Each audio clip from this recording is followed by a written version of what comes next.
اعوذ باللہ من الشیطان الرجیم، بسم اللہ الرحمن الرحیم۔ اور بارگاہ خداوندی میں عاجزی کرنے والے ہیں جو سمجھتے ہیں کہ انہیں اپنے پروردگار کا سامنا کرنا ہے، یعنی اس کے حضور پیش ہونا ہے، اور آخر کار اسی کی طرف پلٹ کر جانے والے ہیں۔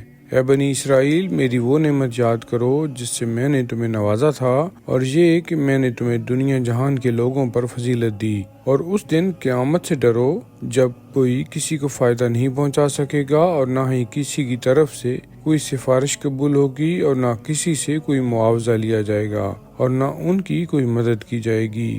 اور وہ وقت یاد کرو جب ہم نے تمہیں فرعونیوں سے نجات دی تھی، جو تمہیں بدترین عذاب کا مزہ چکھاتے تھے، یعنی تمہارے لڑکوں کو قتل کر ڈالتے تھے اور تمہاری عورتوں کو اپنی خدمت گزاری کے لیے زندہ رہنے دیتے تھے، اور اس میں تمہارے پروردگار کی بڑی سخت آزمائش تھی۔ اور وہ وقت یاد کرو جب ہم نے تمہارے لیے سمندر کو شگافتہ کیا اور تمہیں نجات دی، اور تمہارے دیکھتے دیکھتے فرعونیوں کو غرق کر دیا۔ اور وہ وقت یاد کرو جب ہم نے موسیٰ سے تورات دینے کے لیے 40 راتوں کا وعدہ کیا تھا، پھر تم نے ان کے بعد گوسالہ یعنی بچھڑے کو معبود بنا لیا جبکہ تم ظالم تھے۔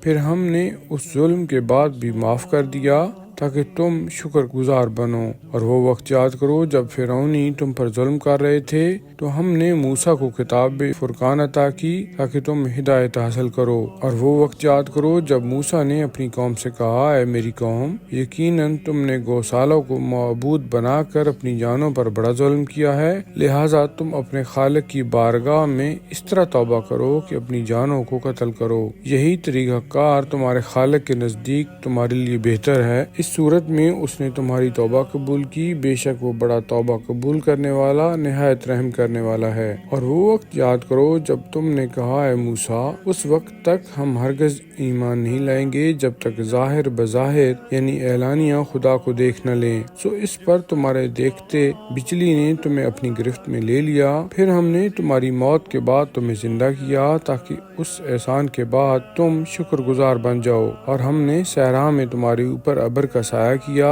اور تم پر من و سلوہ نازل کیا، اور کہا کہ ان پاکیزہ چیزوں میں سے کھاؤ جو ہم نے تم کو عطا کی ہیں۔ اور ان لوگوں نے ناشکری کر کے ہم پر کوئی زیادتی نہیں کی، بلکہ وہ اپنی ہی جانوں پر ظلم کرتے رہے۔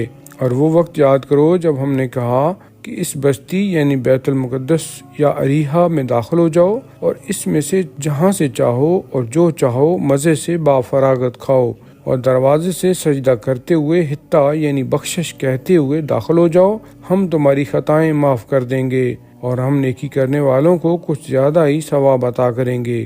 مگر ان ظالموں نے وہ بات یعنی حتہ جو ان سے کہی گئی تھی اسے ایک اور بات سے بدل دیا، اور حتہ کی بجائے ہنتا کہا، لہذا ہم نے ان کی نافرمانیوں کی وجہ سے ان پر آسمان سے بڑا عذاب نازل کیا۔ اور وہ وقت یاد کرو جب موسیٰ نے اپنی قوم کے لیے خدا سے پانی مانگا، تو ہم نے کہا، اپنا عصا چٹان پر مارو، جس کے نتیجہ میں 12 چشمے پھوٹ نکلے۔ اس طرح ہر گروہ نے اپنا اپنا گھاٹ معلوم کر لیا۔ ہم نے کہا، خدا کے دیے ہوئے رزق سے کھاؤ پیو، اور زمین میں فساد پھیلاتے نہ پھرو۔